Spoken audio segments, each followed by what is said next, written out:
Bienvenidas, bienvenidos un día más a una nueva jornada una nueva sesión de la jornada de salud cuerpo-mente.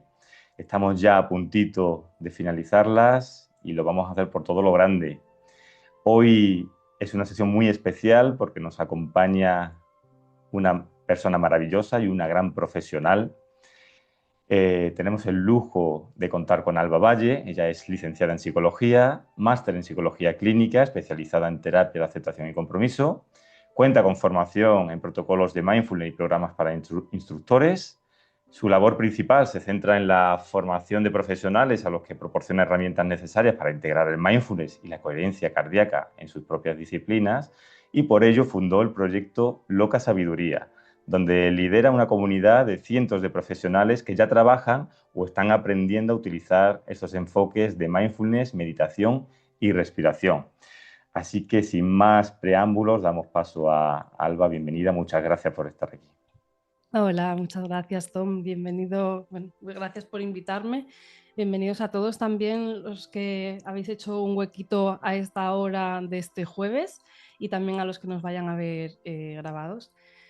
Quería darte la enhorabuena también por la organización de las jornadas, que las llevo siguiendo desde el principio y increíble, o sea, temazos y qué buen abordaje, qué contribución, poder comprender la salud humana y el bienestar desde tantos ángulos, ¿no? Porque al final es como un diamante de múltiples caras y una de las carencias que veo en esta sociedad en cuanto entendemos la salud es como está siempre todo como tan compartimentado que perdemos la visión holística y global de lo que somos y de cómo poder estar bien o cómo poder cuidarnos. Y con estas jornadas has ayudado aquí muchísimo, ¿no? Has dado una gran vista de águila de lo que somos y de lo que está en nuestro poder. O sea, muchas gracias Gracias, por ello. gracias por el reconocimiento. Hemos intentado, sí, tocar un poquito todo para enfocar, para dar herramientas y conocimiento a la gente para mejorar de alguna forma su salud o sus perspectivas de su bienestar, su salud, su desarrollo personal también.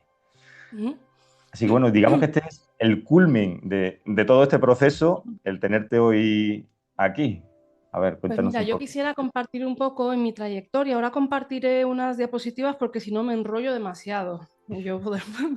Entonces, quiero compartir muchas cosas en poco tiempo y entonces me tengo que ir por diapositivas para no irme por peteneras.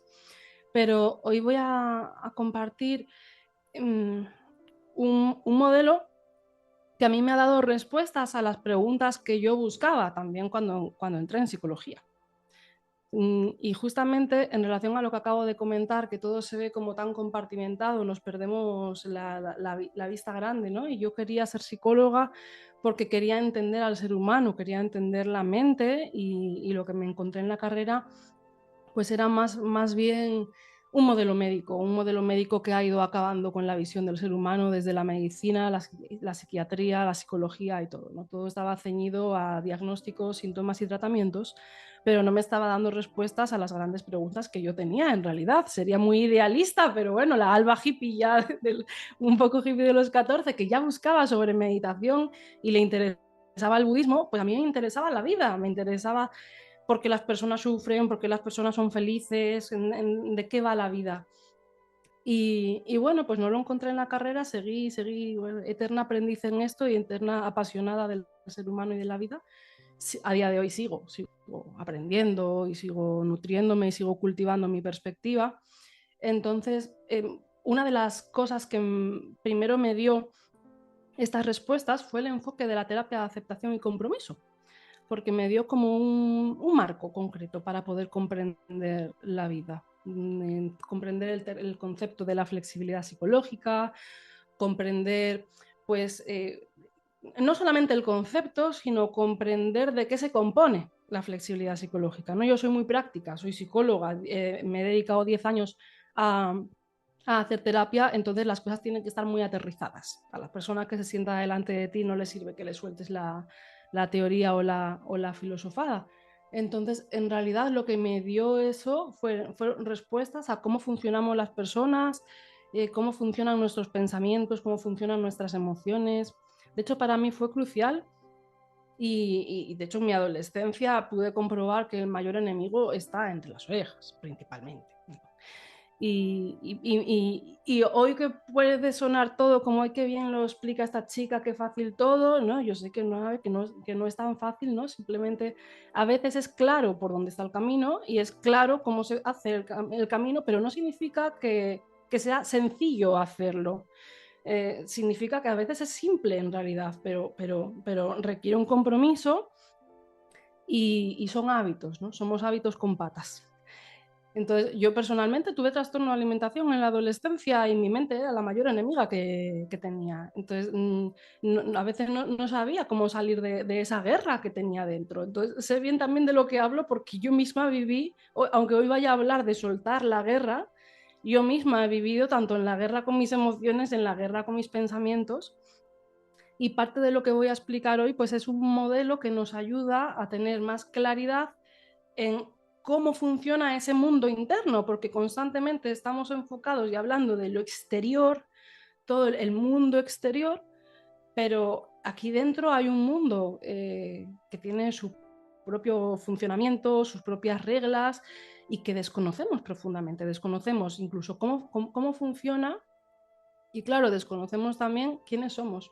¿No? Dice, pero bueno, ya lo decían hasta los filósofos griegos, ¿no? Conocerte a ti mismo es la, el gran trabajo que hacer en la vida. Entonces eso, en esta confusión estamos tan hacia afuera que a veces pues nos perdemos entre quiénes somos y cómo funciona el mundo interno. Entonces hoy quiero compartir, pues lamentablemente tenía que elegir entre algo que fuera práctico o completo. Entonces, voy a tratar de explicarlo todo de una forma aterrizada, pero lo que me gustaría que saliera hoy de aquí es como un mapa claro de cuáles son las teclas a nivel interno que nos pueden ayudar para que al menos a mí me ha ayudado y que llevo trabajando desde ahí, desde el 2014. Tanto en esta parte de la perspectiva de la terapia de aceptación y compromiso me dio unas claves, pero luego mucho de lo que he ido aprendiendo y trabajando desde entonces en meditación, en mindfulness, en coherencia cardíaca, en teoría polivagal, pues me ha mostrado también que no solamente es ese mapa, sino que es muy importante también el lugar desde el que vivimos las cosas.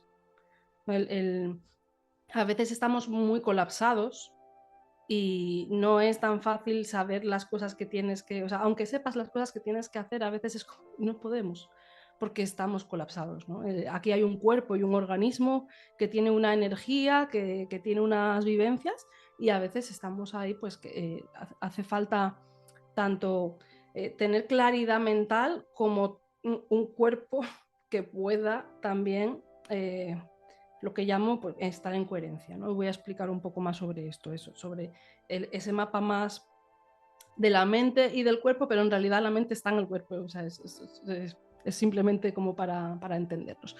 Entonces, eso, vamos a explicar ese modelo y espero que, bueno, sirva de migas de pan también para poder empezar a, a relacionarnos de una forma diferente con nosotros mismos. Y luego espero también que muchísimos de los recursos que ya tenéis de todas estas jornadas, de todas las sesiones que han visto, tenéis recursos seguro.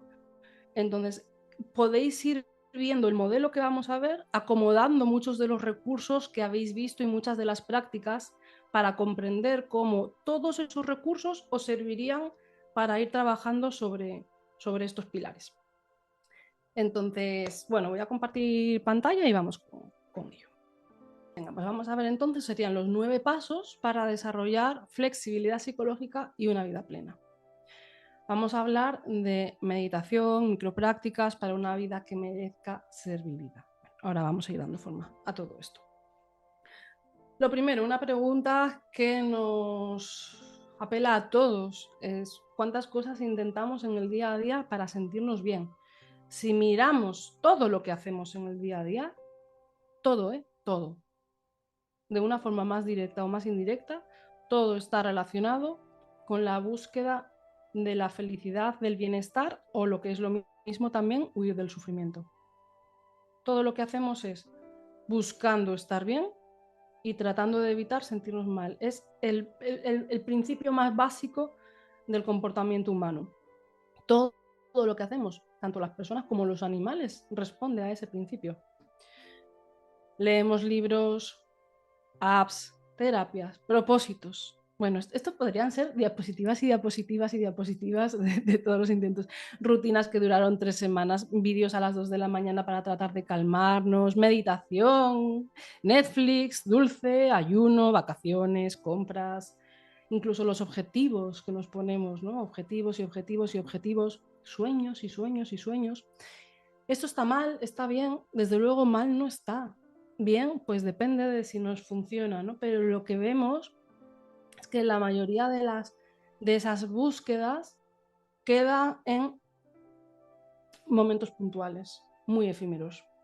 Entonces, de alguna forma estamos viviendo como en la carrera de la rata, en la rueda del hámster, donde nosotros mismos nos estamos también engañando. Yo misma también me veo, pero me puedo dar cuenta de que me engaño. Por ejemplo, ahora me he comprado una casa a las afueras, en la naturaleza, y la voy a reformar. Y entonces una parte de mí, pues, ay, cuando esté viviendo en esta casa. ¿Estoy viviendo en esta casa qué? O sea, cambiarán algunas cosas puntualmente, pero no va a cambiar luego nada sustancial a largo plazo. Porque da igual si es cuando tenga un hijo, cuando tenga ese trabajo, cuando trabaje menos, cuando me ponga en forma, cuando gane más dinero, cuando mis padres estén más sanos, cuando supere esto.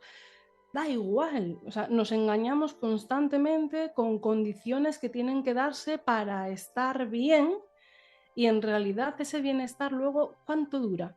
¿Cuánto te dura luego todo ese bienestar de las vacaciones que llevas todo el año esperando y ahorrando para ellas? ¿Cuánto te dura?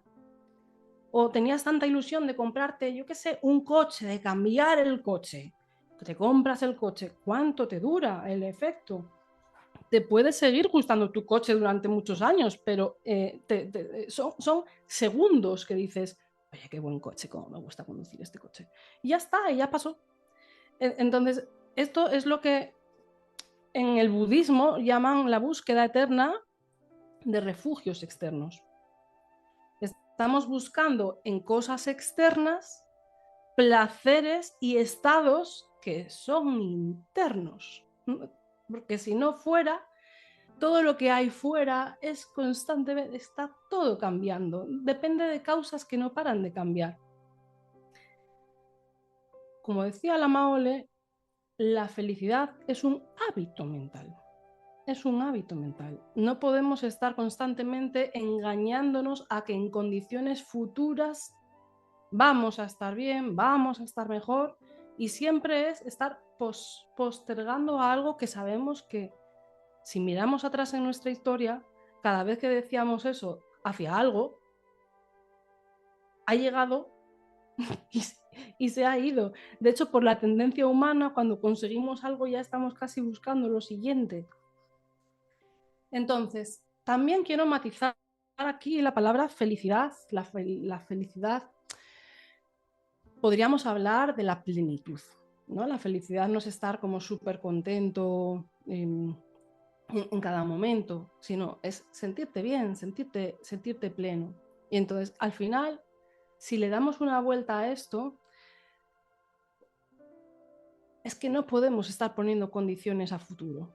O sea, realmente es un estado mental. La felicidad es un hábito mental, la plenitud es un hábito mental que tiene que ver desde el dónde yo me coloco en cada cosa que estoy viviendo.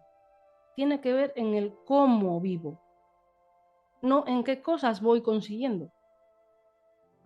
Y no tengo nada en contra de conseguir cosas, en conseguir objetivos. De hecho, pues vamos a ver en este modelo, pues que al final es el cómo nos estamos relacionando con cada cosa que hacemos, y también tener objetivos en la vida y cosas que nos gustaría es lícito, es humano, pero hay que pasarlo por un filtro, y es el filtro de realmente ¿por qué estoy yendo a por eso? ¿Eso tiene que ver conmigo realmente? ¿Tiene que ver con mis valores? o es que estoy corriendo detrás de algún sueño o objetivo que a veces lo hemos heredado, otras veces nos lo están metiendo por parte de la sociedad, por las redes sociales. Nos falta ese punto como de honestidad con nosotros mismos, de ver realmente por qué hago lo que hago, desde el dónde hago lo que hago, qué es lo que me está moviendo. Claro, ese punto nos lleva a un lugar de encuentro dentro. Nos hace falta también parar el ruido para, lo que decía al principio, conocernos. Y entonces esto podríamos decir que es lo que se llama pues como vivir de una forma más consciente, ¿no? Que haya alguien ahí detrás, viviendo, tomando decisiones, relacionándose, decidiendo en qué se mete, en qué no se mete, etc. Entonces hoy vamos a ver también qué sabemos hoy en Occidente que tiene relación con esto de que la felicidad es un hábito mental. ¿Qué es lo que se sabe de esto y que, al menos en mi visión personal y profesional, ha estado muy, muy impregnado? ¿Qué se sabe de la felicidad a día de hoy? Todo lo que vamos a ver en esta clase viene desde la terapia de aceptación y compromiso, psicología budista, mindfulness, coherencia cardíaca, meditación, neurociencia y un enfoque somático polivagal, dicho así, dices menudo batiburrillo. Pero no, es que diferentes disciplinas te dan diferentes ingredientes, ¿no? Y claro, se especializan en diferentes apartados y todo esto es lo que pues yo llevo al final. El otro día pensé, claro, cumplo ahora 38, 20 años estudiando esto. Entonces, claro, en 20 años, pues que no hay una única corriente que diga que tiene el todo, ¿no? Entonces, al final, si tú vas aprendiendo, vas viendo un montón de cosas que enriquecen todo tu marco. Entonces, desde ahí es de donde lo quiero compartir. Bueno, ya me presento Tom, entonces no me detengo aquí. Simplemente aquí, pues, el punto de...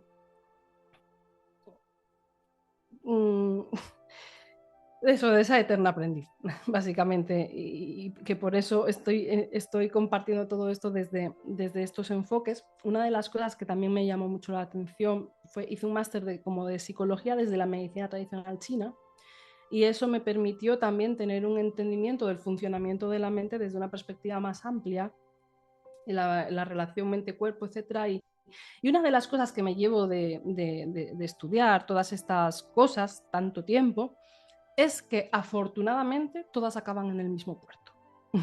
Eso es muy buena noticia, porque si acabara cada una diciendo algo totalmente diferente, dirías, alguien miente. O sea, y yo lo que veo es que no, cuando sientes que lo que hay es bueno, todos apuntan hacia la misma dirección. Y seguramente lo habéis visto también en estas jornadas, que más o menos todos acabamos hablando de lo mismo, diciendo lo mismo, igual con diferentes palabras, etcétera, pero todos estamos yendo hacia ahí. Lo que pasa que a veces damos más importancia a un aspecto o a otro, y entonces pues vamos enriqueciendo, como decía, ¿no? las diferentes caras del diamante. Más allá de lo que haya estudiado, yo soy practicante de budismo y entiendo el budismo como una filosofía de vida, casi que como una psicología, porque la filosofía no es práctica, la psicología sí, y desde luego no es una religión para mí, es una forma de entender la mente y la vida. Y es de lo que más me ha aportado y me ha hecho buena psicóloga. O sea, es lo que me ha enriquecido mi perspectiva realmente, me ha dado entendimientos que la propia carrera no me dio. Buda dio 84.000 enseñanzas budistas. En esas 84.000 enseñanzas budistas hay de todo y fueron explicaciones diferentes sobre emociones, pensamientos, la vida, incluso cómo se genera la materia, la mecánica cuántica. Está ahora investigando ahí también las enseñanzas de Buda del espacio, las ondas, de todo. Entonces, no os dejéis confundir con que algo que se lea de budismo que igual parezca o más religioso o menos, claro, en 84.000 enseñanzas hay mucho, pero mucho de lo que vamos a estar hablando hoy, de lo que la psicología moderna está integrando en el propio mindfulness, viene de las enseñanzas budistas, sin nada que tenga que ver ni con fe ni con nada. son enseñanzas sobre la mente y la vida. Entonces, bueno, en 2014 empecé a trabajar en psicología y pues me fui dando cuenta de que los modelos con los que tenía y que había aprendido pues se me quedaban cojos, ¿no? Entonces, por pura necesidad también fui enriqueciendo todo esto y como yo ya practicaba meditación, me daba cuenta de que había cosas que en meditación quedaban muchísimo más asentadas. Porque a veces se trabajaba con ejercicios experienciales en terapia para ver ciertas cositas o aprender a defusionarnos de los pensamientos, que se llama, que es dejar los pensamientos ahí, aceptación emocional, pero veía que si yo podía guiar algunos ejercicios y en terapia era muy útil, mejor era si lo practicaban entre semana con un ejercicio formal, ¿no? Al final es un entrenamiento. Voy a dejar de compartir aquí un momentito para que se... Al final la meditación es como un entrenamiento de ciertas habilidades mentales, como por ejemplo esto que hablo de la defusión, que es la capacidad de observar un pensamiento y dejarlo ir. Claro, lo podemos practicar, podemos ayudar a alguien en terapia durante unos minutos y que tenga la experiencia realmente de poder dejar ese pensamiento, de soltar la lucha en la que antes estaba tan enganchado. Hay muchos recursos para hacer esto. Sin embargo, ese movimiento interno que resulta de tanta ayuda, en 20 minutos de meditación, igual lo haces 300 veces. Entonces es como si estás haciendo flexiones. No es lo mismo hacer 3 flexiones puntuales que hacer 300 flexiones en 20 minutos. Entonces, claro, las diferentes meditaciones, entendemos la meditación como un espacio donde están ocurriendo cosas dentro. Y están ocurriendo cosas conscientemente, que según qué meditación estés practicando, estás trabajando diferentes procesos. Entonces, ese ejercicio, que a veces puede ser abrirte experiencialmente a algo que se está sintiendo, a una sensación, a toda la experiencia, otras veces se trabaja más sobre los propios pensamientos, en dejarlos ir, otras veces en indagación y escucha autógena, en lanzar preguntas y escuchar desde dentro cómo el cuerpo responde, cómo el cuerpo da respuestas. La intuición, que estamos tan desconectados de la intuición. Claro, ahí a veces hace falta reducir el ruido y empezar a escuchar las sensaciones del cuerpo, porque la sabiduría intuitiva se expresa muchas veces a través de sensaciones. De esto que dices, bueno, a veces dices, no sé por dónde está el camino, pero por dónde te viene que van los tiros, ¿no? A veces no está como todo tan formulado, pero sí tienes una sensación de que es por aquí o de que es por ahí. Entonces, en el budismo esto se llama conectar con el maestro interno. Entonces, para mí la meditación nos lleva a conectar con el maestro interno. Entonces, eso, en este paréntesis para entender la meditación como un espacio, es como un gimnasio, es un espacio donde se están desarrollando ciertos aspectos internos que, claro, al meditar, digamos que los trabajamos a piñón. Si no damos esos 20 minutos o esos 10 minutos en el día a día, no lo estamos cultivando tanto, ¿no? La analogía con el deporte es clara. Vale, seguimos. Entonces yo empecé a meter por eso la meditación en terapia, porque veía ciertos aspectos que se iban trabajando en las sesiones y dije, no, si es que esto sí se trabaja en meditación, con 10 minutos al día, 15 minutos al día, los efectos van a ser mayores, porque esa persona lo va a integrar más y va a desarrollar más esas capacidades. Y así fue. Yo misma empecé a sorprenderme mucho por los resultados, porque en realidad nadie me había enseñado directamente a hacerlo de esa forma. Nadie me habría hablado de meditación en psicología, ni en el máster de psicología clínica, ni en terapia de aceptación y compromiso, ni nada. De hecho, bueno, me decían, hipiadas de Alba. Pero una de las cosas que más me agradecían los pacientes era, me decían, que se volvían más autónomos y libres, más independientes. ¿Por qué? Porque les estás enseñando a ser su propio maestro y que a lo largo de su vida sigan manteniendo esas prácticas y claro, no solamente es por la meditación, ¿no? Sino por el modelo que vamos a ver ahora. Es la meditación dentro del modelo, porque el modelo no nos da el mapa.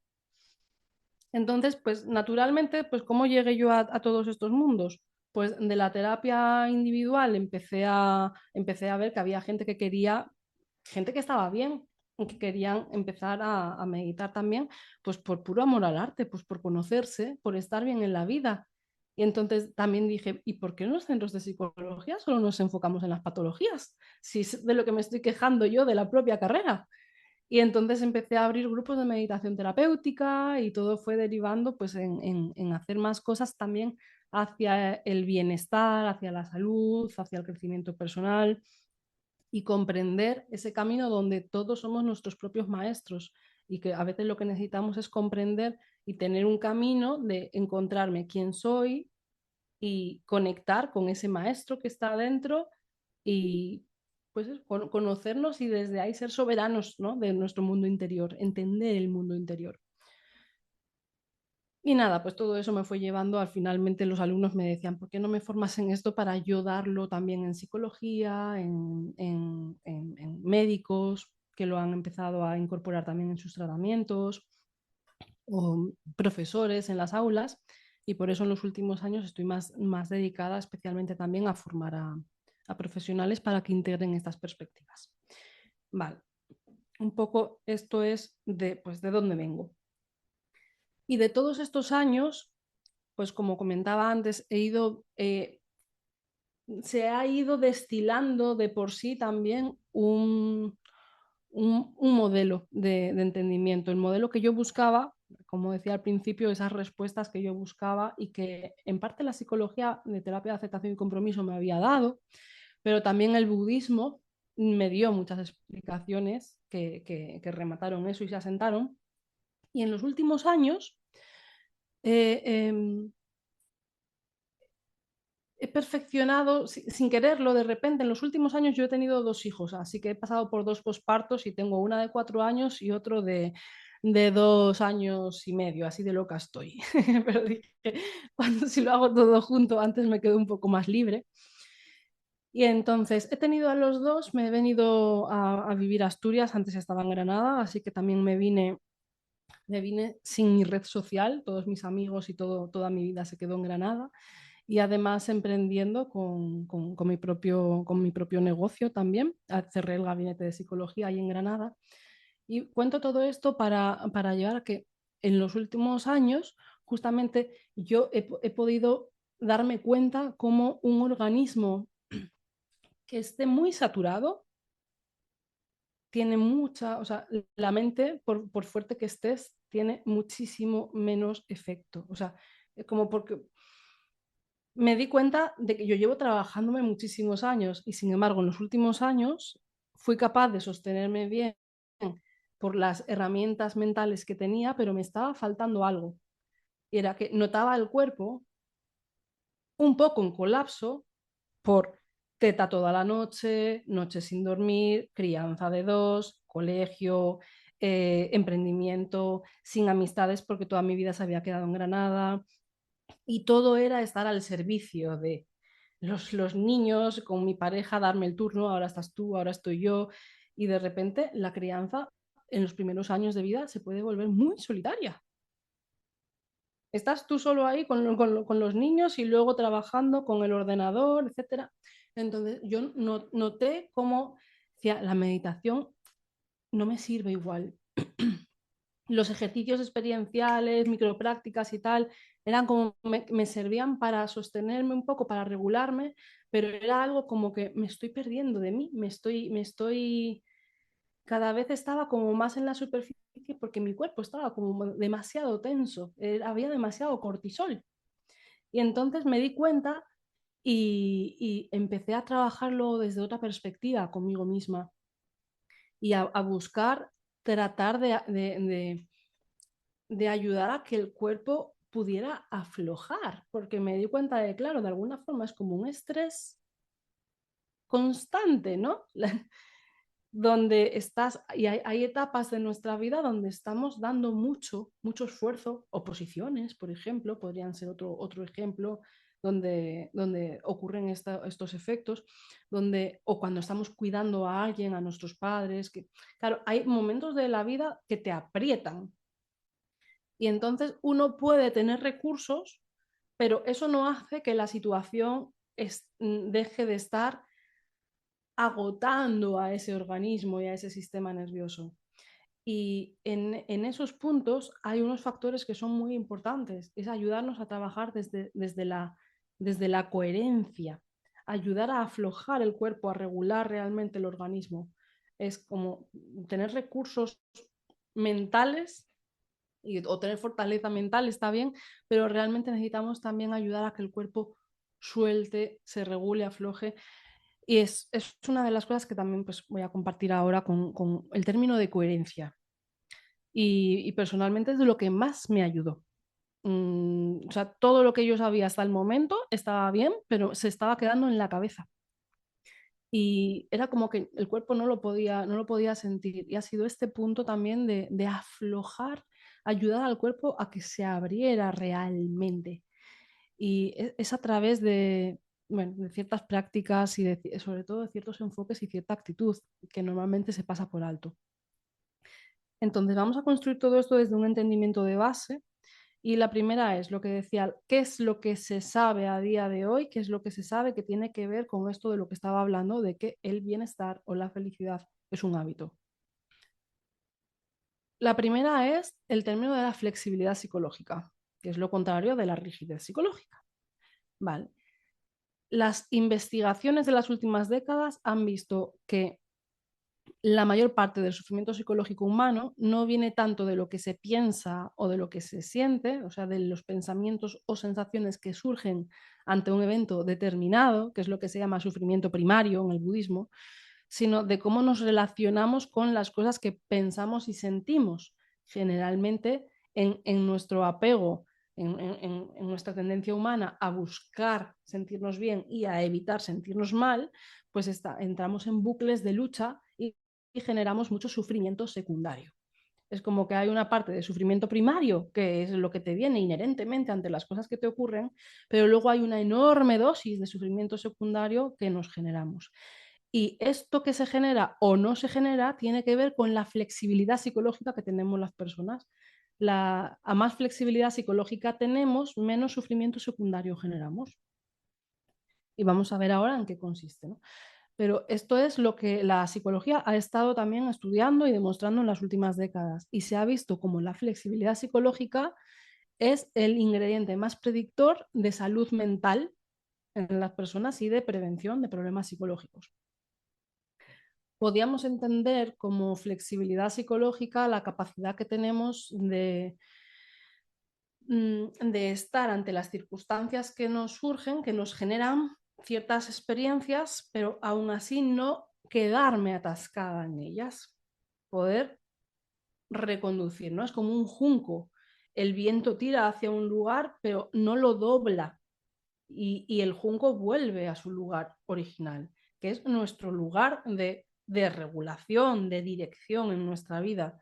Entonces, las condiciones que ocurren, las circunstancias que vivimos en nuestra vida, nos generan unas experiencias, que son emociones, pensamientos, sensaciones, pero eso puede ser el comienzo de entrar en unos bucles que nos mantienen más en nuestra mente y nos alejan de nuestra vida y de una capacidad de poder funcionar bien con esas situaciones, o simplemente podemos estar con ello, pero como el junco, volver a un lugar de regulación donde podemos continuar. Quito esto para hacer otro paréntesis. Esto en la naturaleza los animales lo hacen de forma natural. Cuando un antílope acaba de ser intentado cazar por un tigre, luego los antílopes, digamos que se espolvorean y reconfiguran, se quitan el estrés de encima. Lo vemos en los perros también. Los perros cuando están muy nerviosos de repente se mueven y es como que se quitan el estrés. Se sabe que son mecanismos de compensación a nivel del sistema nervioso. Entonces, no solamente tienen capacidad de estar en el momento presente y entonces no siguen rumiando, madre mía, hoy el león casi me coge el león hoy y yo no vuelvo a ese yo no vuelvo al campo. Claro, no se generan ese trauma, pero es que además regulan su sistema, regulan su sistema. Y nosotros, al quedarnos atascados ahí en los propios pensamientos y en la emoción, lo que hacemos es desregularnos más y más y más y más, que es lo que se llama Russ Harris en su buen libro de El mito de la felicidad, ¿no? La trampa de la felicidad, ¿no? Habla pues las trampas de la mente. Y eso es también lo que está contemplado en todo lo que estoy compartiendo. Eso es la flexibilidad psicológica, la capacidad de que te vienen ese tipo de circunstancias, pero eres capaz de, digamos, como espolvorearlas. O sea, las asumes, las vives, pero no te quedas desregulado ahí, sino que volvemos a un lugar donde podemos seguir. Y esa capacidad de espolvorear el estrés, de regularse que los animales tienen de por sí, es lo que tiene que ver con un estado interno del organismo en coherencia, de generar coherencia. Generar coherencia tiene que ver con que la mente y el cuerpo, mente y corazón generalmente, pues se habla mucho de la coherencia cardíaca, nosotros tenemos dos campos electromagnéticos en nuestro cuerpo, en el cerebro y en el corazón, que se expanden a metros a nuestro alrededor. Literalmente estamos emitiendo información a través de ondas de nuestro cuerpo. Por eso también se siente cuando estás cerca, incluso aunque no es por los gestos solamente, sientes cómo está una persona. Porque estamos emitiendo esa información desde el campo electromagnético de nuestra mente y de nuestro corazón. Ahora, lo que emitimos, esas ondas, se ve que son ondas que a veces están más ordenadas y otras veces son ondas que están muy desordenadas. Hay ciertas emociones que generan campo como de ruido y hay otras emociones que generan ondas armoniosas. Pues no solamente es que unas sean más agradables y otras más desagradables, sino que unas generan organismos, ¿vale? Voy a hablar de organismos porque incluye el corazón y el cerebro, incluye la mente y el cuerpo, lo incluye todo. Entonces, desde ahí a veces estamos más en colapso, el estrés, etcétera, y estamos en unas ondas muy irregulares que se asocian también a problemas de salud, a mal funcionamiento, luego no podemos pensar con claridad, etcétera, ¿no? Podemos entenderlo también como si fuera la propia luz, porque la luz son ondas. Vale. La luz de las bombillas es una luz que emite ondas hacia diferentes lugares. La luz de un láser va a una. Y la luz de un láser, vemos que entonces tiene una fuerza enorme. Cuando una persona está en incoherencia, lo que hace es funcionar mal. O sea, es como no me estoy entendiendo, no puedo tomar decisiones, no tengo claridad de pensamientos, el apetito se ve afectado, el sueño se ve afectado, el sistema inmune se ve afectado, las relaciones por la irritabilidad de las emociones, etcétera, ¿no? Cuando estamos desregulados, empezamos a funcionar mal en todo. Cuando conseguimos centrar esa energía como si fuera la luz de un láser, entrar en regulación, empiezan a activarse también procesos de salud y empezamos a funcionar mejor en todo. Funcionamos mejor cognitivamente, funcionamos mejor emocionalmente, funcionamos mejor en nuestras relaciones, tenemos más claridad, etcétera. Entonces, ¿por qué ocurren todas estas cosas? Porque los humanos somos seres biopsicosocioespirituales. Entonces, claro, cuando nuestra energía afecta, cuando las cosas van bien, tienden a ir bien en esas áreas. Cuando las cosas van mal, tienden a ir mal en esas áreas, porque son las áreas que nos conforman y todo está unido. Entonces, naturalmente vemos que los animales tienen esa capacidad de entrar en coherencia. Cuando se desregulan, se regulan, vuelven a la coherencia. Y desde esa coherencia, todos los sistemas vuelven a lo normal. Sin embargo, nosotros nos vamos desregulando una y otra vez. Y es importante este concepto porque a veces cuando un organismo no está en coherencia, necesitamos ayudar a que entre en coherencia para que la parte mental también pueda funcionar mejor. De ahí la teoría polivagal, que está tan de moda ahora y se habla tanto también del nervio vago y todo. Pues es algo que llevo explorando muchos años también, porque personalmente es de lo que a mí más me ha ayudado, ha sido involucrar al cuerpo para ayudar al cuerpo a que vuelva a un lugar de coherencia. Yo ahora os voy a dar ciertas, el modelo, ciertas prácticas, etcétera, pero como os comentaba antes, habréis visto durante estas jornadas un montón de recursos que encajaréis en esto que vamos a ver. Porque incluso yo voy a tambor chamánico. Me encanta el sonido del tambor, el tambor me regula un montón, me conecta a la tierra y con el tambor se van ritmos y se canta. Bueno, pues yo sé que todo eso tiene todo el sentido a nivel de neurociencia, porque regula, estimula muchísimo el nervio vago, trabaja en todos los niveles. Entonces yo me salgo del tambor y mi cuerpo está nuevo, mi cuerpo y mi mente. Me noto fina filipina después de una sesión de tambor. Y no solamente me noto regulada, sino que me noto feliz. Y se comprende por qué. Porque es que te ha llevado a absoluta coherencia.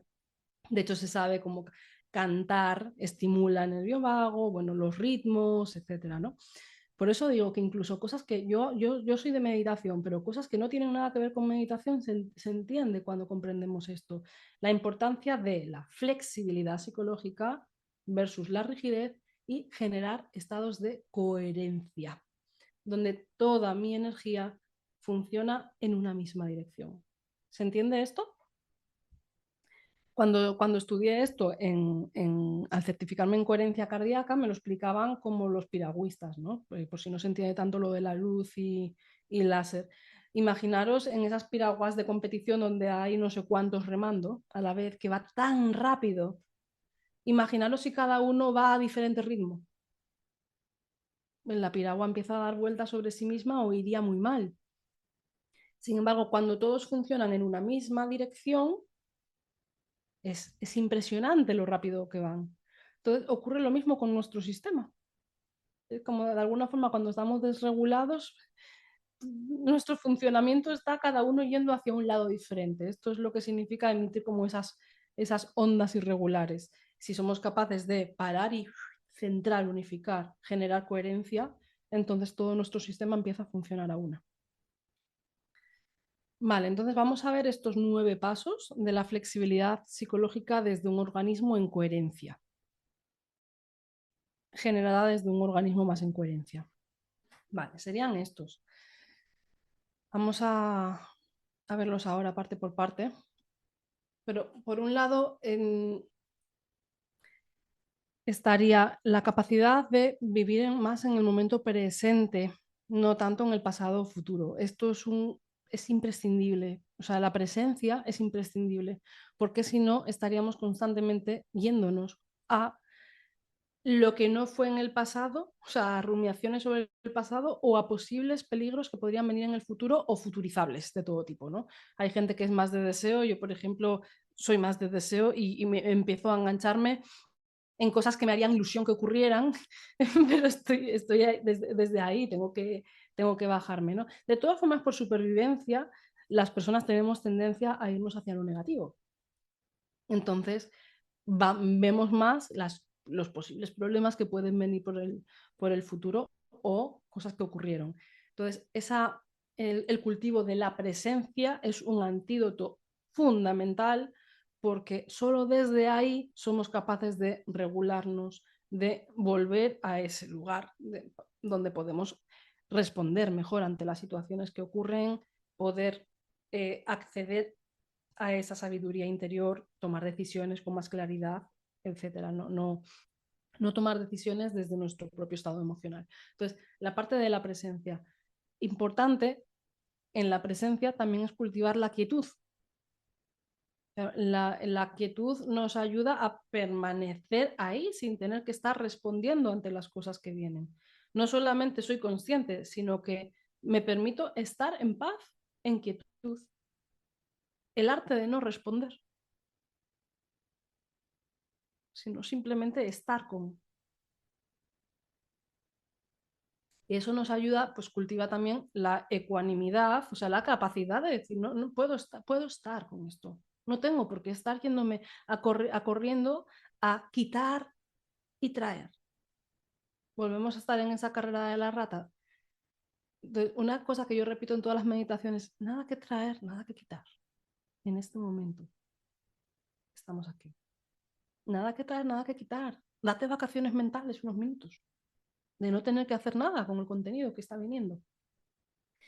Y desde esa presencia y esa quietud empezamos a conectar con el maestro interno. Empezamos a ver las cosas con más claridad y acceder a una sabiduría más intuitiva, a comprender cosas, ¿no? Vienen lo que se llaman, la Maole siempre decía los aha moments. Son cosas que no es que tú estés razonando, sino que simplemente son clics que te dan viniendo y dices, veo las cosas de forma diferente.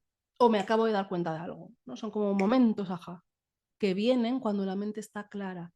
Y la mente está más clara cuando hay presencia y quietud. Entonces, luego esa sabiduría ya está ahí. Bueno, vamos a ir uno por uno para poder verlos y así cambiamos la diapo. Al final tendríamos la presencia.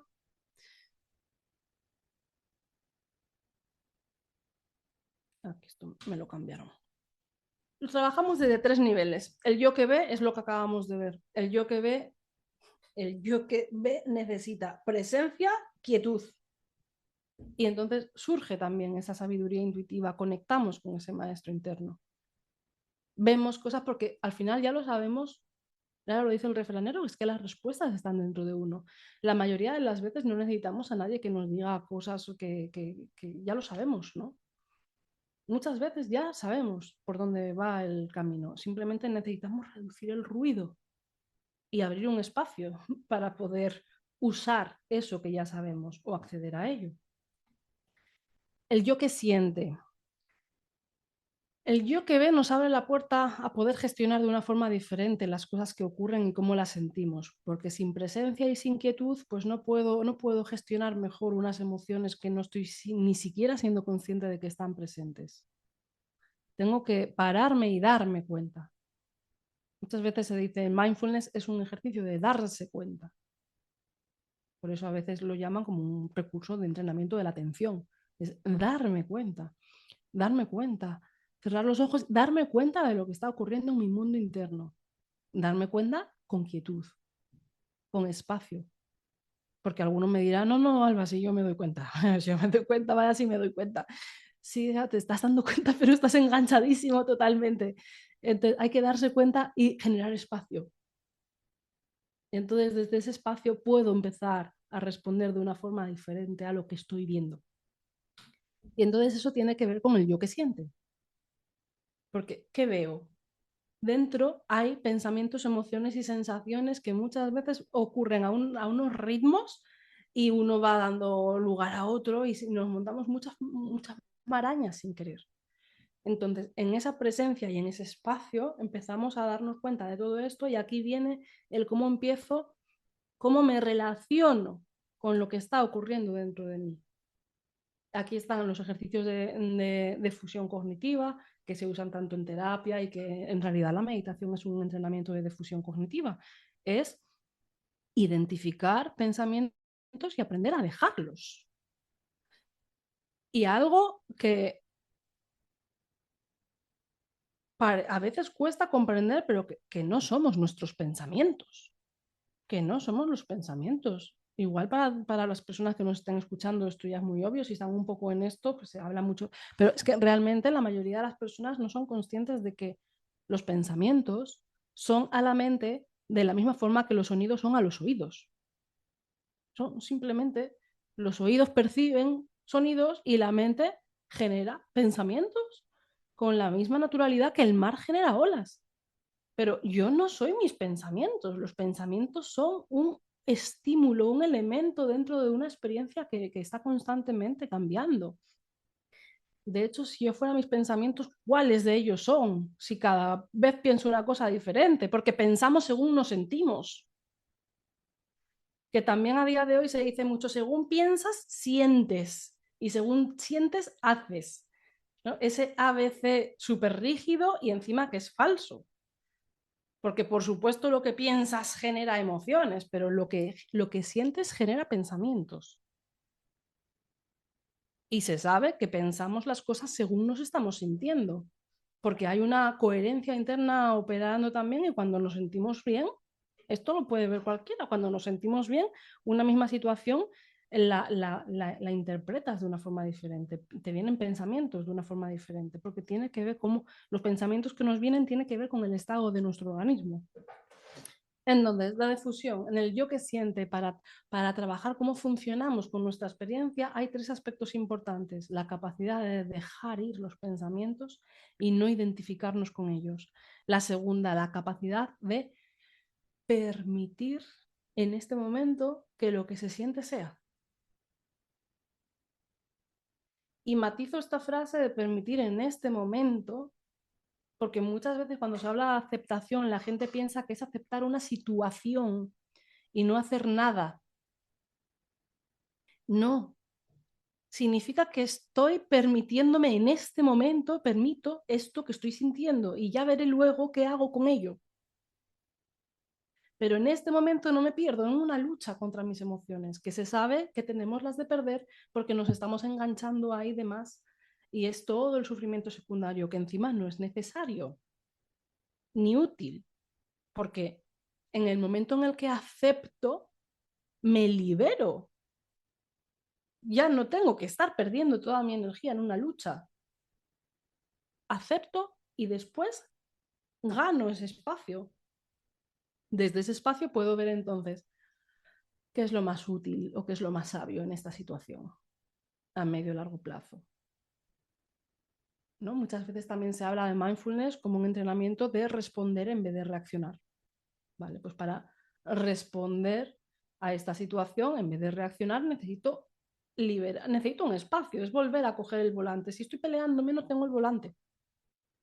Entonces, la aceptación es muy importante, pero yo he puesto aquí aceptación compasiva, porque aunque trabajé con aceptación toda mi vida profesional en la terapia de aceptación y compromiso, lo que he visto que realmente ayuda es incluir la perspectiva compasiva en la aceptación. Y la compasión tiene que ver con un punto de amor.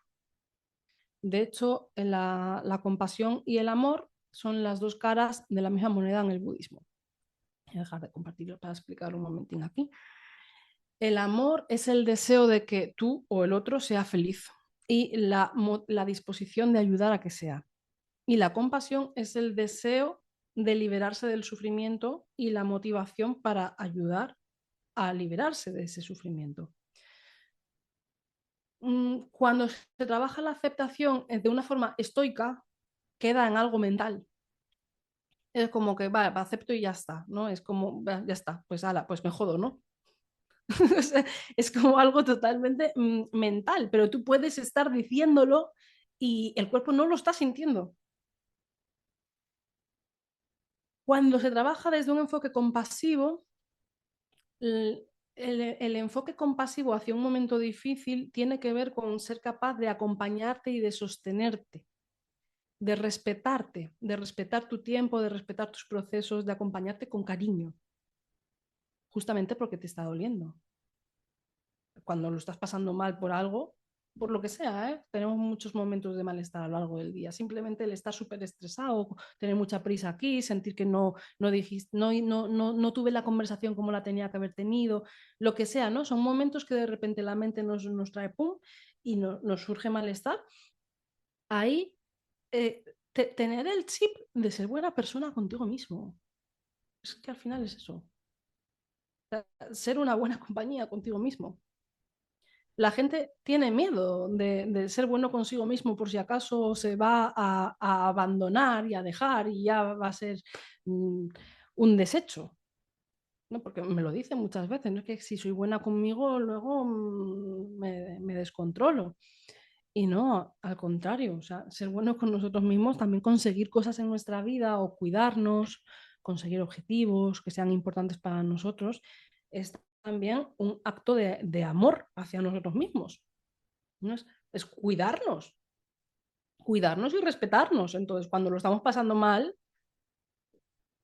¿por qué no somos como cuando lo está pasando mal alguien a quien amamos? Porque cuando amamos a alguien y lo está pasando mal, ¿qué sale de nosotros hacia ellos? Suele salir amor, ¿no? Suele salir el acompañar, respetar, dar alivio, preguntar, ¿cómo te puedo ayudar? Sin embargo, cuando nosotros lo estamos pasando mal, se activa generalmente la autocrítica o la dureza. Entonces, la compasión, cuando se trabaja en la aceptación desde ese lado compasivo, o sea, simplemente cuando observo mi experiencia y ahí hay dolor, aplicar una capa de compasión es una aceptación radical absoluta e inmediata. Si lo hubiera sabido antes, me hubiera ahorrado muchísimas terapias con muchos pacientes de intentar trabajar aceptación. Pero es que se queda desde aquí, metes compasión y ya hay aceptación, porque no hay compasión sin aceptación. Pero a la vez, a nivel de neurociencia, la compasión y el amor, ese punto más amable, más de conectar con el corazón, más de cobijar, tiene una explicación de que genera oxitocina, la hormona del amor, y es el antagonista del cortisol, del estrés. Entonces, cuando generamos oxitocina, automáticamente estamos ayudando a que el cuerpo se regule. De hecho, se sabe a nivel de traumas que cuando alguien ha tenido una vivencia muy fuerte y traumática, y lo que hace que sea un trauma o no es si esa persona lo ha vivido después, digamos entre comillas, con amor o no. Si hay una experiencia muy difícil que estamos viviendo, pero, por ejemplo, en un niño, ¿no? Una vacuna. Pero si con la vacuna estaba llorando el niño y su padre o su madre está dándole cariño, diciéndole, hablándole de una forma dulce, permitiéndole que sea una experiencia segura, aunque sea difícil, una experiencia segura, sostenida. Ese cuerpo no lo archiva como trauma. Pasa lo mismo con los partos. Muchas veces los partos pueden ser muy complicados, cesárea, cosas así, pero no suponen un trauma si la experiencia es acompañada, respetada, amorosa. Y hay personas que dicen, no, fue difícil, pero oye, me trataron muy bien, no me voy llena. Esta semana murió un primo mío, tuvo un accidente y imagínate qué tragedia para los padres. Bueno, pues al final hubo una cosa que me sorprendió mucho después del funeral, que mi tía dijo, me voy llena, llena de amor, de todo lo vivido con todas las personas, de todo el apoyo. Y es que al final esas experiencias de los funerales muchas veces tienen el sentido psicológico de ayudar a ese duelo. ¿Y a qué voy con todo esto? A que realmente a nivel de neurociencia, cuando sentimos ese apoyo o una experiencia segura, una experiencia acompañada, respetada, el cuerpo sana, no archiva trauma, sino que libera, se regula. Entonces, es muy importante que también en la relación hacia nosotros mismos, cuando observamos, por ejemplo, para mí meditar es un acto de amor y siempre invito a hacerlo desde esta perspectiva, pero es que esto es lo que nos ayuda también a generar coherencia. Respirar como un acto de amor, por ejemplo, o cuando estás simplemente sentado en esa ecuanimidad, no es que no haya nada, sino que hay un punto de estar en una presencia amorosa. Y así, no, esto no es una invención mía, así lo expresan muchas otras tradiciones ancestrales, que es ese punto, la actitud. Cuando estás en una presencia amorosa, cuando la gestión emocional se hace desde un lugar más compasivo ocurren muchos de todos estos beneficios y muchas de las cosas que en psicología se trata de buscar a veces sin este elemento y por eso cuesta más, ¿no? Por ejemplo, la aceptación emocional. Entonces, no hace falta estar entrenando tanta aceptación emocional si entrenamos en compasión. Y a la vez, la autoestima. En tanto, a veces queremos entrenar la autoestima, pero la autoestima en realidad, si tuviéramos una relación más en compasión y bondad amorosa hacia nosotros mismos, ya estaba, ya la base está. De hecho, a veces le preguntaban, al principio cuando el Dalai Lama empezó a dar enseñanzas en Occidente, le preguntaban sobre la autoestima y él no lo entendía, porque al final la autoestima son conceptos. Y entonces él no entendía el concepto. ¿Por qué? Porque si tú te relacionas contigo y con los demás desde una presencia compasiva y amorosa, no hay ningún problema de falta de autoestima. Bueno, entonces esto en relación al yo que siente. Y luego, por otro lado, tendríamos el yo que vive, que es la parte también más aterrizada hacia nuestro día a día. ¿Por qué hacemos las cosas que hacemos? Todo lo que hacemos. Si cogemos nuestra agenda y miramos qué llena nuestra semana, ¿por qué cada cosa que hay está ahí puesta? ¿Qué valores hay detrás? ¿Aportan sentido y significado a tu vida o no? ¿Por qué nos ponemos los objetivos que nos ponemos? ¿Desde dónde? ¿Aportan significado? Aquí hay algunos ejercicios, algunas meditaciones muy interesantes. Pues uno de ellos es, bueno, tratar de... Mira, os voy a dar una micropráctica rápida que nos sirve cuando no sabemos muy bien qué hacer o cómo tomar una decisión o simplemente para la prueba del algodón sobre cómo estamos en este momento de nuestra vida. Podemos imaginarnos que estamos en una mecedora con 85 años o con 90 eh, en, en el jardín de una casa o en tu terraza o lo que sea, plácidamente recordando tu vida, porque es lo que hace alguien con 85 años, si puede recordarla, pues ya está, ¿no? No se trata tanto de las experiencias de ese día, sino del sabor que te ha dejado tu vida y tus recuerdos. Entonces, en ese momento que estés ahí, en esa mecedora, ¿qué es lo que te dice tu maestro interno hoy? ¿Qué quieres recordar? Puedes jugar a viajar con esto, ¿eh? A veces estamos un poco como bloqueados, entonces no hace falta que lo veas claramente en un ejercicio, puedes hacerlo de vez en cuando. Yo para mí la práctica de la mecedora la tengo constantemente en mi mente y entonces a veces pues respiro, pongo una mano en el corazón y me balanceo un poco así, esto regula el sistema nervioso, vuelve a ser lo que decía antes. Me voy así como a un lugar seguro, calmo, y me pongo en esa mecedora de esa alba sabia de 85 años, que además de acumular años, acumuló sabiduría, esperemos. Entonces, desde ahí, ¿qué quisiera recordar esa alba de su vida? O si lo quiero llevar como a un término práctico para tomar decisiones hoy ajustadas a mis valores, ¿qué quisiera recordar esa alba que ha hecho con esta situación? Es un muy buen recurso y en parte porque nos aleja de las emociones y pensamientos que tenemos hoy. Porque si pienso hoy qué quiero hacer con esta situación, en mi respuesta va a estar sesgada por mis pensamientos y emociones en este momento. Si me voy a la yo sabia, me voy a un lugar neutral, con espacio, volvíamos antes el yo que ve, presencia, quietud, conexión con el maestro interior. Y desde ahí vamos a tener más claridad para ver qué movimientos vamos abriendo en nuestra vida o qué forma de relacionarnos con esa experiencia. Vale, entonces la conexión con valores es fundamental, conocernos y ver qué valores, qué es lo que me mueve para tomar las decisiones que tomo. Vida significativa tiene que ver con conectar con el significado de lo que llena el día hoy, en el día a día, qué cosas hago y por qué, qué valores está cultivando lo que estoy haciendo hoy.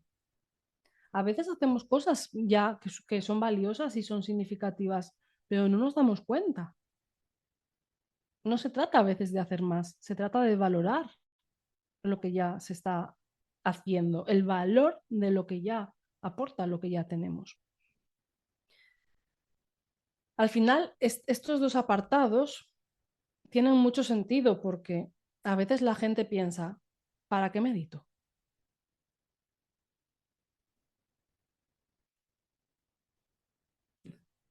Paréntesis de reflexión, claro, ¿para qué meditamos? ¿Es para sentirme bien en este momento de la meditación? Hay otras cosas que te van a hacer sentirte mejor de forma inmediata. A veces incluso ponerte un capítulo de Netflix de una serie que te guste mucho. O sea, no necesariamente sentarte a meditar te va a hacer sentirte mejor hoy. A veces, porque meditar es encender la luz dentro. Y si no estoy bien, voy a ver eso. Otra cosa es que desde ahí se abra luego espacio, etcétera, ¿no? Entonces, para mí la meditación en parte es un entrenamiento de flexibilidad psicológica, de coherencia interna y me pone en un lugar donde soy capaz de tomar el volante de mi experiencia. Claro, solo desde ahí puedo reencauzar, solo desde ahí puedo ver, vivir en conexión conmigo misma, vivir en conexión con este maestro interno, que si no el ruido del día a día nos acaba alejando mucho, para vivir con coherencia. Entonces, normalmente, todo lo que hacemos está dependiendo de estados internos. Si tú preguntas a alguien, ¿por qué haces lo que haces? Generalmente suele ser porque tenía que hacerlo o porque me sentía así, porque me apeteció, porque no me apeteció. Entonces, somos como un jinete que está dejando que su carro sea llevado por emociones y sensaciones y pensamientos. Y al final, entonces, claro, si eres capaz de conectar contigo y dar espacio, después, entonces, en base a qué haces lo que haces. ¿Cuál es la brújula? Porque si normalmente nuestra brújula es lo que no queremos sentir y pensar y nos enganchamos en esas luchas, entonces si quito el efecto de eso, ¿qué pongo como brújula para conducir? ¿Me explico? ¿Hacia dónde voy y por qué hago las cosas que hago? Porque normalmente son las emociones las que nos están empujando, entonces simplemente nos dejamos llevar. El conocer los valores es la nueva brújula, porque además hay una cosa importante y es que las personas no podemos desaprender. No se puede desaprender. Entonces, si yo llevo 37 años enganchada en mis estados, somos hábitos con patas, y de repente no estoy ahí enredada, si me quitas ese enredo, pero no me pones una alternativa, no me pones una nueva brújula, voy a volver a utilizar la brújula previa, aunque me haya funcionado mal. Entonces, la nueva brújula son los valores. Vuelve a ser el conocernos, conocernos, estar más en contacto con ese maestro interno y conocer qué es lo que te mueve, conocer tus valores. No hay prisa, pero es apuntar la brújula hacia ahí y empezar a conocernos y nos iremos descubriendo a lo largo de la vida, pero es la brújula para tomar decisiones. Y nada, ya voy a ir terminando, pero eso tiene que ver con el yo que vive, ¿vale?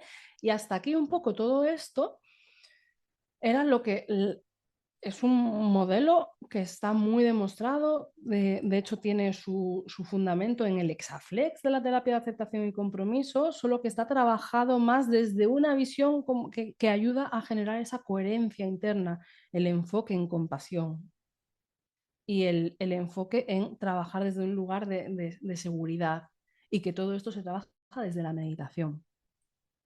Entonces, simplemente son estos, hay 6 ejes que ya se sabe que generan flexibilidad psicológica, que es lo que estamos viendo.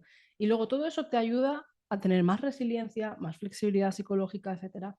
Pero siempre me faltó algo que dices, la vida no va solo de ser funcional, de ser resiliente y de seguir. La vida está para ser vivida, la vida está para disfrutarla. Y veo que a veces también nos olvidamos de eso, de cultivar la alegría de vivir. Y hay muchas cosas buenas que pasan enfrente, pero por el piloto automático no nos paramos. Es como que tenemos teflón hacia lo positivo y loctite hacia lo negativo, ¿no? O sea, como pase algo mal, pum, ahí que nos enganchamos. Como pase algo bueno, vino, está y se fue. Y no lo saboreamos. La neurociencia ha descubierto que necesitamos, no sé si era 7 segundos de presencia o algo así, quedaros con los segundos. No 7, 7, 6, da igual. Presencia sostenida ante algo agradable para que eso entre en tu organismo. Sí, claro, por ejemplo, si comes un trozo de chocolate, ¿no? Y lo comiste mientras estás a otra cosa, no lo saboreas. Puedes decir, qué rico está, pero no lo estás saboreando, no estás llenándote de eso. O una relación sexual, clarísimamente. ¿No? De hecho, muchísimos de los problemas de anorgasmia que hay están porque no se está presente. Se llama el rol del espectador. Se está pensando igual desde fuera o en otras cosas, ¿no? Entonces, el cuerpo no siente. No siente porque no hay presencia. Y hablamos muchas veces de cómo sufrir menos, de cómo reducir el estrés, etcétera, pero qué importante es cómo cultivar la felicidad, cómo cultivar el bienestar. Lo que hablábamos antes de la felicidad es un hábito mental. No, nunca podremos sentirnos bien si pasamos de puntillas por todas las cosas positivas, buenas y valorables que tenemos en la vida. Se habla a veces de hacer los diarios de gratitud, pero el diario de gratitud, si lo estás rellenando desde la cabeza, venga, 3 cosas que agradezcas hoy, pam, pam, pam, de nuevo, queda en la cabeza, no lo estás sintiendo. Entonces, hay que conectar. Y, y, y, y es que de verdad, pero es que la felicidad es un hábito, es que necesitamos cultivar realmente y deleitarnos. En mindfulness se llama el saboreo. Es, en el budismo se habla de regocijo. Es como, deleítate un poco. O sea, has terminado de hacer una tarea que te ha costado mucho, has conseguido algo, yo qué sé, o has terminado. Párate y deleítate un poco, unos segundos. Pero permite que tu organismo absorba un poco la sensación de lo que acaba de suceder. Todo eso nos recarga la pila. Eso, ese pequeño gesto, nos da energía. En mindfulness se habla también del modo hacer y el modo ser, ¿no? El modo ser se llama modo atardecer, que es contemplar. Esa parte de deleitarte, de abrirte a esa experiencia para absorberla, es el atardecer, es como ver el atardecer. No tienes nada que pensar, simplemente ábrete a eso. Solo que vamos tan en modo hacer que incluso las cosas buenas se van. Entonces, de nuevo, vuelve a ser el pararnos un poco, a ver qué hay delante. Pararnos nos permitirá saborear también, ver, conocernos. Y si hablamos de reducción de estrés, gestión emocional, por supuesto, nos ayudará a tener más espacio para poder ver con más claridad qué hacer con eso. Pero no solamente es para sufrir menos o para estar menos estresados, es que es para saborear más la vida. Vale, y a ver qué más tengo por aquí.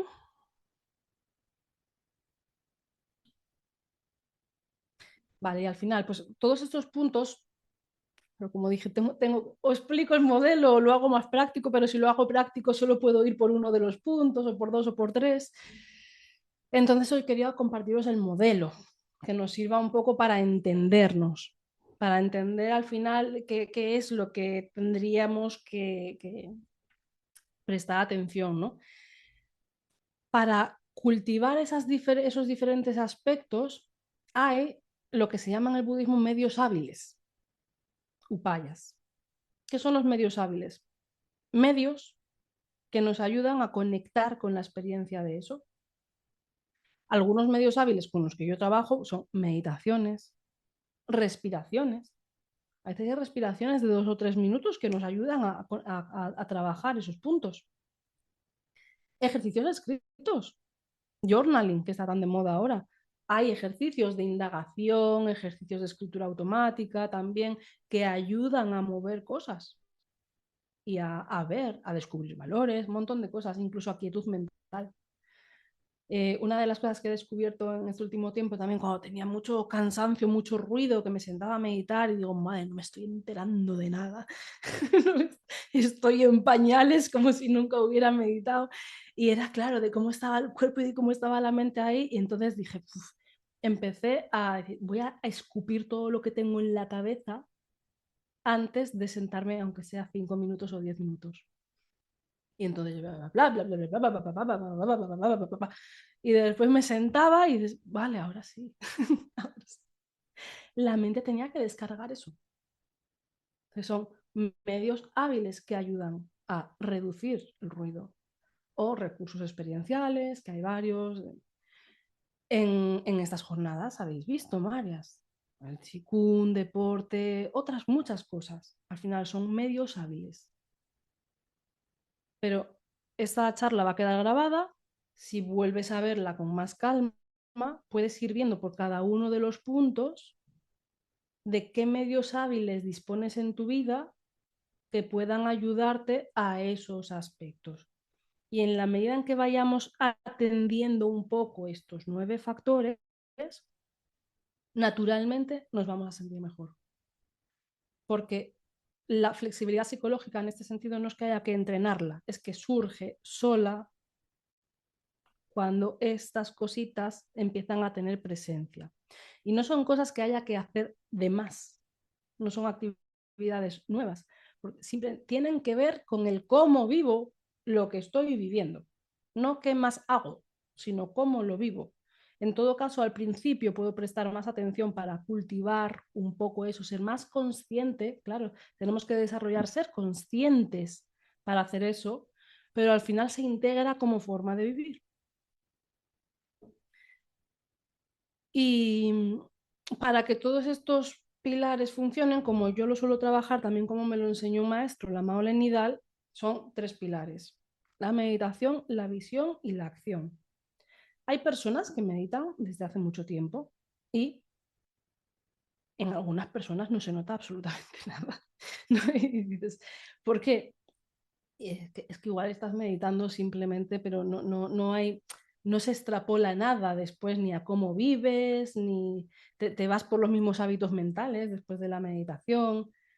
Entonces, la Maole explicaba que la meditación es un entrenamiento que está trabajando y desarrollando ese hábito. Cada uno de estos aspectos se trabaja con diferentes meditaciones, puedes trabajar ese hábito. Luego está la visión. La visión es muy importante, la visión tiene que ver con la comprensión, con la teoría, con el comprender el por qué estás haciendo lo que estás haciendo. Yo todo lo que estoy dando en esta sesión hoy es de visión, pero es el enfoque. Necesito comprender por qué hay que aceptar las cosas. O sea, necesito comprender qué son los valores. Entonces, hay ciertas cosas que uno necesita pues comprender, ¿no? Es una parte de teoría, pero que se integre.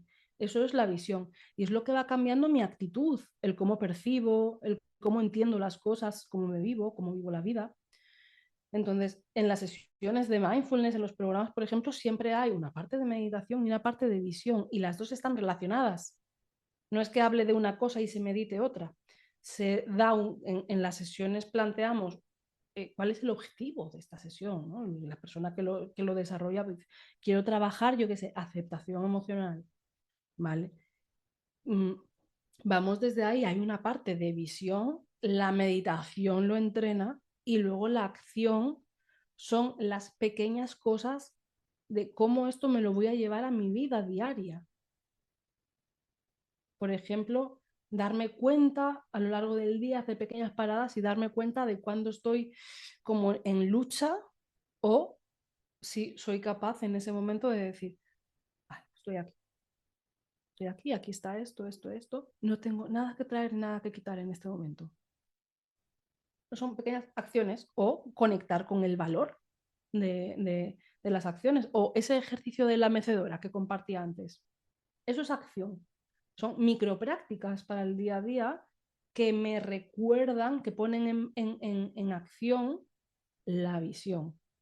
Y la meditación es el gimnasio donde todo eso se entrena, se entrena, se entrena, se entrena. Y entonces está más vivo. Y entonces es más fácil que en el día a día te surja, porque lo estás cultivando. Son los 3 pilares: meditación, visión y acción. Entonces, para mí, la ACT dio, la terapia de aceptación y compromiso, dio un mapa claro, habló por primera vez en psicología de la flexibilidad psicológica, pero lo que puedo decir también claramente es que el estado del organismo es imprescindible para poder recorrer el camino.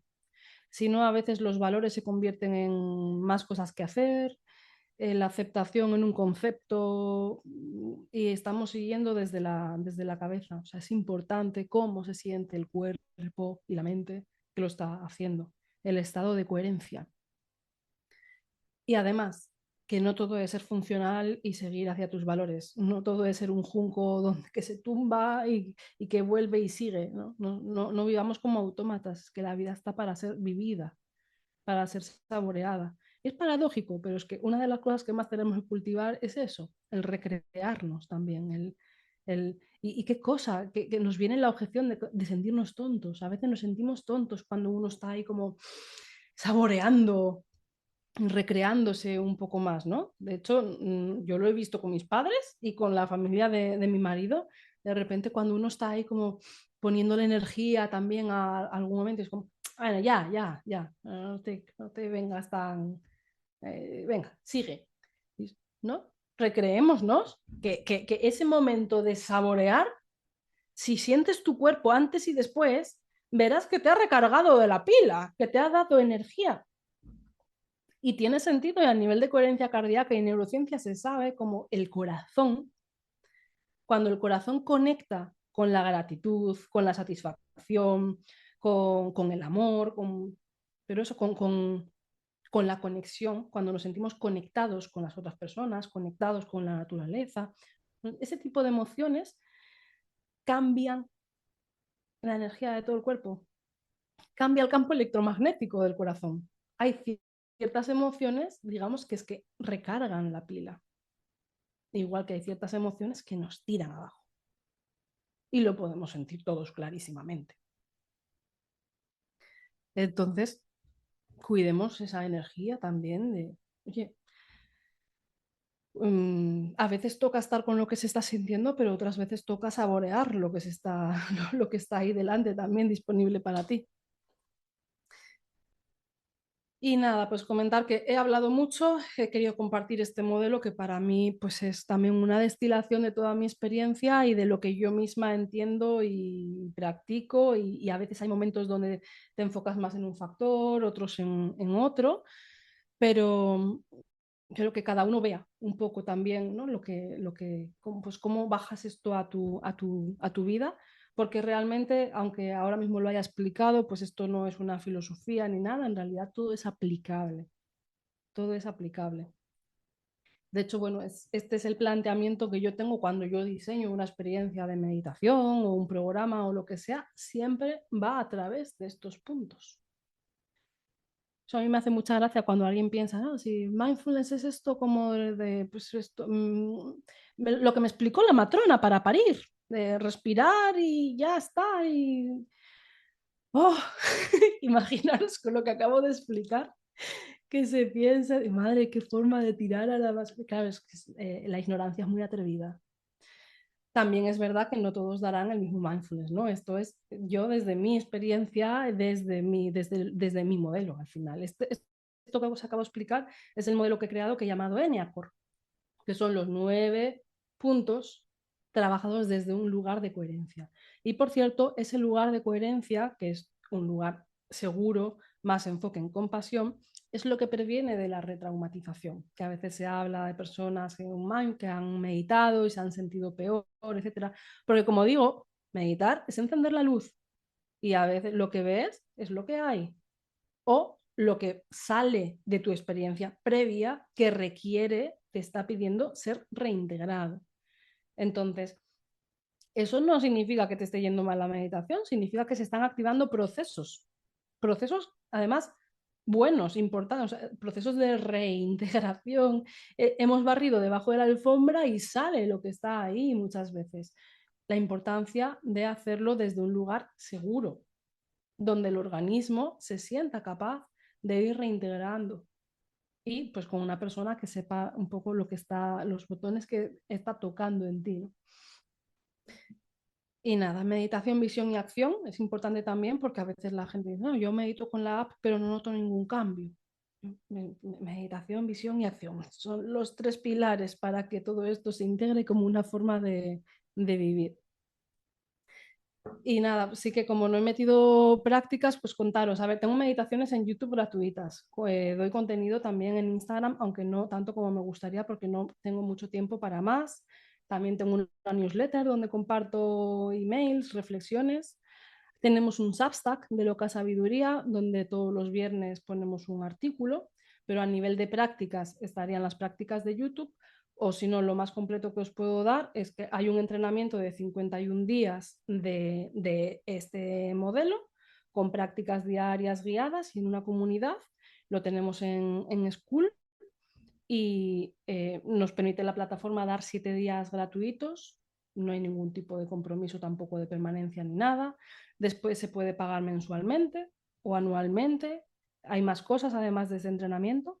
Y si se paga mensualmente, uno se puede dar de baja cuando quiera. O sea, simplemente sin ningún tipo de compromiso. Pero era como, ¿cómo voy a explicar todo este modelo y decir, vale, sí, pero si no tengo nada que practicar aquí, entonces, si alguien quiere practicar algo más, pues nos podéis escribir y ver un poco para probar estos 7 días o lo que queráis, ¿no? Y si no, en YouTube también hay meditaciones. Lo que pasa con YouTube, que si no tienes YouTube Premium te saltan anuncios. Y lo que ocurre es que al final, ¿qué diferencia hay entre eso y una app? Eh, Ir meditando con meditaciones sueltas, volvemos a lo mismo. No está la meditación, la visión y la acción. No hay un programa. No estás desarrollando esos 9 factores. Y al final, por supuesto que entiendo que el objetivo, incluso al final de este programa, donde se trabajan los 9 factores, el objetivo es que uno finalmente diseñe su propia práctica, que es una vez que he trabajado todo esto, he trabajado más mi capacidad de gestionar mis emociones, conocer mis valores, todas estas cosas, después pues es ver, vale, con qué prácticas yo me siento bien para meditar el resto de mi vida, ¿no? Y no hay que tener una o dos prácticas formales, igual algo de movimiento, algo más en quietud y algunas prácticas informales que te sirvan para el día a día, para tu rutina, para tenerlas a manos y regularte. O sea, por ejemplo, en un programa se ven muchas, aquí se ven también muchísimos medios hábiles, pero justamente doy muchos medios hábiles para que al final uno, igual que en estas jornadas, tenéis muchos medios hábiles para que al final uno vea con qué práctica voy a sostenerme. Y ahí luego evitar caer en el objeto brillante y estar constantemente yendo a por nuevas prácticas, ¿no? Porque a veces hay que, gota a gota, se hace una estalagmita. Es el efecto de la repetición que nos permite ir profundizando en esas prácticas también. Y nada más, pues dejo por aquí también mi Instagram, mi mail y la página web. Desde la página web está enlazado el WhatsApp, si alguien quiere darle al botón de WhatsApp para escribirnos o lo que sea.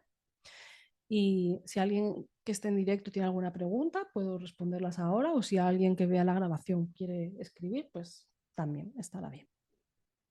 A ver, voy a dejar de compartir y ahora los mensajes.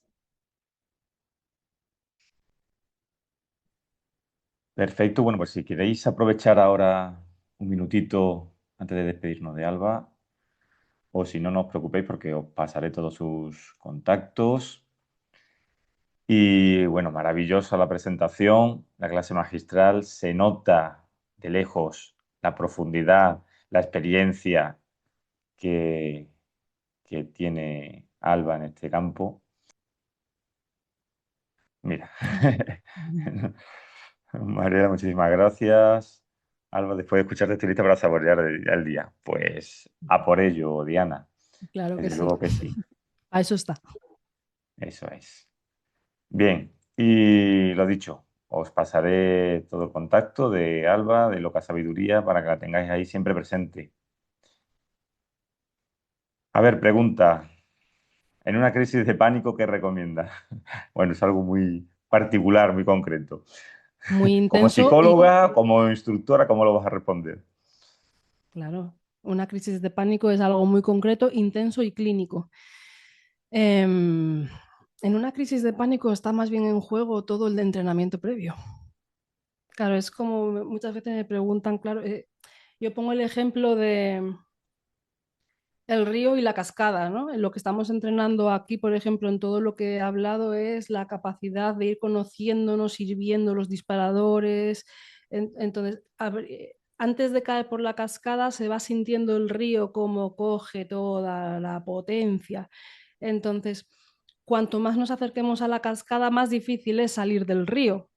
Ya a veces llega un momento donde estoy a punto de caer por la cascada, pues me tengo que dejar caer por la cascada y ya después poder ver qué, qué pasa, ¿no? O sea, ya después de caer por la cascada. ¿Por qué? Porque en una crisis de pánico, tu parte racional está apagada por completo. O sea, el cerebro está totalmente en secuestro de la amígdala, que se llamaría. Entonces, no hay ningún remedio mágico que en una crisis de pánico te vaya a regular nada. De hecho, hay, pues más bien es dejarse caer por la cascada, que al final tampoco te va a pasar nada, o sea, entendiéndose lo que estoy diciendo, ¿eh? O sea, no te vas a morir en una crisis de pánico. Dejarse caer por la cascada es simplemente comprender que esto es un pico emocional, va a subir, es muy desagradable, muy desagradable, muy desagradable y se va a acabar yendo. Entonces, acompañarte en la bajada de la cascada de la mejor forma posible va a ser la única forma de que todo el organismo vuelva a recuperarse un poco y después empezar a ver cómo puedo evitar estar cayendo de esta forma por la cascada una y otra vez. Te recomiendo un vídeo de Stephen Ace que se llama El poder de la flexibilidad psicológica. Déjame ver un momento. Porque él tenía crisis de pánico. YouTube, está en YouTube. Stephen Ace. TED. Sí, flexibilidad psicológica. Stephen Ace.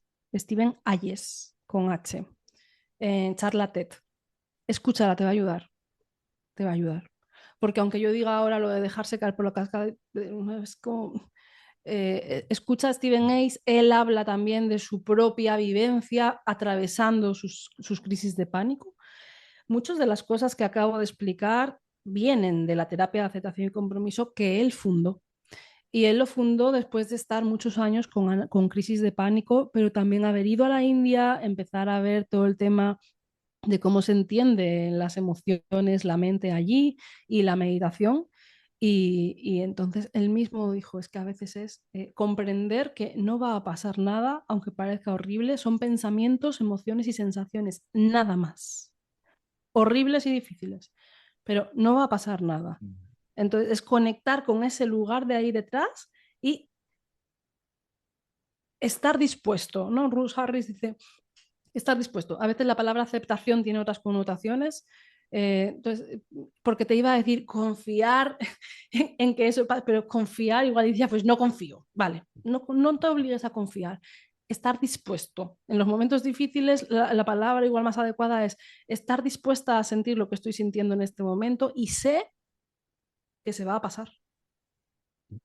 Entonces, solo tengo que dejarme caer por la cascada con la tranquilidad que sé que no hay rocas debajo, no me voy a romper la cabeza, no va a pasar nada.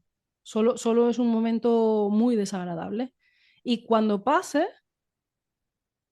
trataré de empezar a conocerme, a habitar mi cuerpo mejor, observar las sensaciones previamente, aprender a regularme más fácilmente para no llevarme otra vez a la cascada.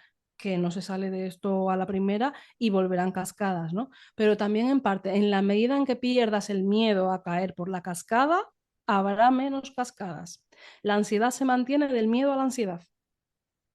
Cuando damos la vuelta, vemos la ansiedad y nos damos cuenta de que no es nada, solo son sensaciones muy desagradables, entiéndaseme, pero o sea, cuando nos damos cuenta de Mm. que no tengo por qué estar aterrorizada por esto que estoy sintiendo, salgo del bucle. La ansiedad se mantiene del miedo a la ansiedad. Todo lo que estoy diciendo que trabajo desde meditaciones, las propias meditaciones son exposiciones donde estamos perdiendo el miedo a sentir. Entonces, cuando dejo de tener miedo a las cosas que estoy sintiendo, me liberé de ese bucle. Es perder un miedo a la experiencia. Bien, Aguantar el pues, chaparrón tiene un punto de resignación ahí, de nada de coherencia, ¿no? Por eso era todo lo que estoy hablando es también la parte interna de ayudar al cuerpo a estar en un lugar de coherencia. Y tiene que ver también con la actitud, con la compasión. ujú. Claro, no es aguantar el chaparrón, es acompañarte compasivamente en ese ataque de pánico. Eso es crecer, es aprender de esa experiencia. Bien, muy buena respuesta a pesar de la dificultad de la pregunta, ¿eh? Porque claro, al ser una situación, quizá la manifestación más atroz de un trastorno de ansiedad, habría que Mm. ver, claro, el caso particular, personalizado para ti, Isabel. Y desde luego, sí, efectivamente, el trabajo previo es muy importante y desde luego se cuenta también con herramientas terapéuticas, ¿eh? Así que, claro, lo ideal sería, por supuesto, lo ideal sería conocer tu caso bien en profundidad, orientado por un profesional y ver desde dónde se puede atajar. Pero muy bien las recomendaciones, genial, las recomendaciones que nos ha hecho Alba. De hecho, también Y quiero añadir aquí, Tom, que si alguien está con crisis de ansiedad, y se está sintiendo afectado por eso, no es como para decir, pues voy a un programa de meditación. claro, No, eso es. Es una no. herramienta, es un complemento más que podemos utilizar, pero desde luego hay que atajar de lleno el problema desde el principio con... Sí. Claro, si encima comentas, pues si está conectado con alguna situación traumática, claro, es que eso es hacer un proceso de terapia, Ujú, no es hacer un programa de meditación, vaya malestar claro. innecesario ponerse a estar meditando con todas esas sensaciones ahí. Primero hay que desenredar ese Ujú. funcionamiento y sí que después, si uno quiere, pues podría hacer un programa de meditación ya pues para cambiar la forma en la que te vives ya el resto de tu vida. Pero en un momento de crisis no es momento de hacer ningún programa de meditación. Eso es, claro, habría que ver, como decimos, tu caso particular, concreto, y ver qué herramientas serían las más idóneas para ese caso.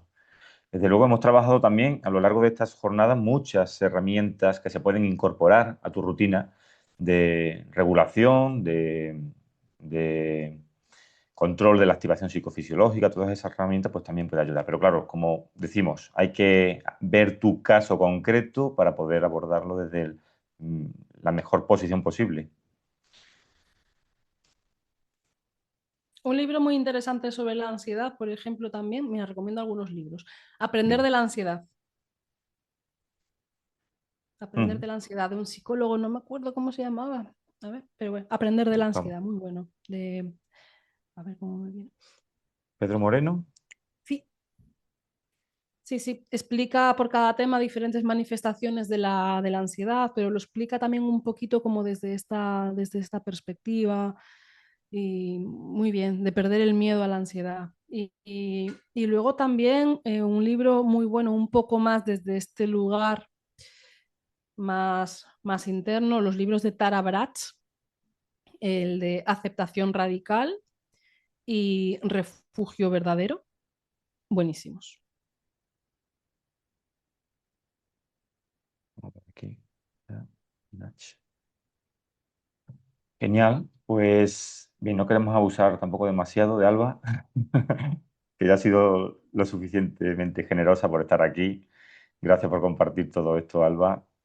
Y A bueno, vosotros. ya sabéis que en cuanto tengamos el vídeo editado lo tendréis disponible y os comparto todos sus datos, como os he dicho, ¿vale? Bueno, pues Alba, muchas gracias de nuevo y Un estamos abrazo a todos. en contacto. Gracias. Chao. Chao a todos.